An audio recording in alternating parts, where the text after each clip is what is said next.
Pasajes como 1 de Timoteo 2 del 11 al 15 junto con 1 de Corintios 14:34 han sido usados como excusa para negarle a las mujeres la posibilidad de ejercer autoridad o posiciones de liderazgo dentro del cristianismo. Se ha dicho también que incluso Pablo parece ser que era machista a partir de estos dos textos. Es así como se interpreta lo que nos están diciendo estas escrituras.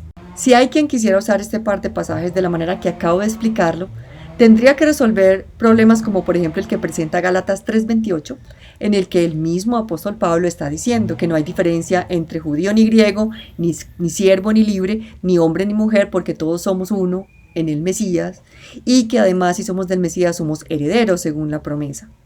Aparte tenemos textos, por ejemplo, como el de Romanos 16. Al final hay una lista donde Pablo está enviando saludos y alabando a ciertas personas y hay más de una mujer ejerciendo liderazgo a la que Pablo se está dirigiendo desde allí. Se habla, por ejemplo, de Priscila, de Febe, de Junia.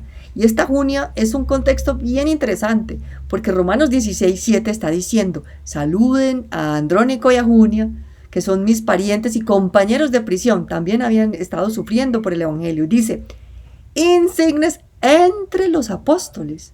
Entonces, si este nombre de Junia, que según la evidencia más acertada parece indicar que era una mujer, se está hablando incluso de una posición de apostolado. Un punto de importancia crucial que no podemos dejar por fuera de esta discusión es el tener en cuenta de qué manera la misma Biblia define o describe en qué consiste ejercer una posición de autoridad o liderazgo. Dios mismo, como autoridad, desde el Antiguo Testamento, se presenta incluso como el esposo de su pueblo. Y la Biblia en el Nuevo Testamento nos dice que Jesús es como el esposo de la iglesia, de todo el pueblo de Dios. ¿Y qué hizo Jesús en esa posición de liderazgo? Servir, dar la vida, morir por su pueblo. Y de hecho es lo que Pablo en Efesios 5:25 está diciendo, a los esposos específicamente, que la manera como ellos deben tratar y amar a sus esposas es de la misma manera que lo hizo Jesucristo, el Mesías, dando su vida por ella.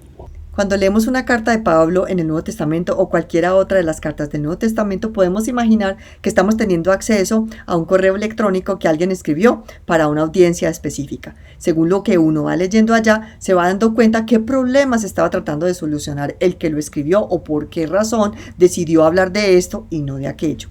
La situación en estas comunidades a las que Pablo estaba hablando tenían unos contextos en los que la mujer, por tradición incluso de la religión pagana de la que ellas habían venido, se había tenido en cuenta como si la mujer muchas veces era incluso superior, como que era un canal espiritual que tenía dominio sobre el hombre, y algunas mujeres querían traer esto a las comunidades. Hay otra variedad de asuntos que se pueden analizar en el contexto histórico y cultural, pero básicamente en general la conclusión que muchos han llegado, y comparando con el resto de la palabra de Dios, se entiende que lo que ocurre en estos textos son situaciones específicas que estaban ocurriendo en el contexto cultural de esas congregaciones en especial.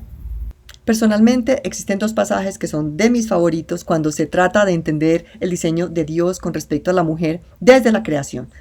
Tengo en primer lugar en cuenta Génesis 2 del 22 al 23, donde la palabra que en el original hebreo está usando para identificar a la mujer es básicamente la misma del hombre, como si nosotros en español tradujéramos varón y varona, porque son la palabra ish e isha. Dentro de este contexto de mis favoritos podría coronar el helado con la siguiente frase. Jueces capítulos 4 y 5, que nos cuenta la historia de Débora. Este libro fue escrito más de 1000 años antes de Cristo y sin embargo, cómo se posiciona esta mujer como profeta, como juez, cómo va dirigiendo al pueblo en un momento de guerra y ella misma va a la guerra, al campo de batalla. Esto es maravilloso, yo los invito a leer, tiene una calidad literaria además espectacular.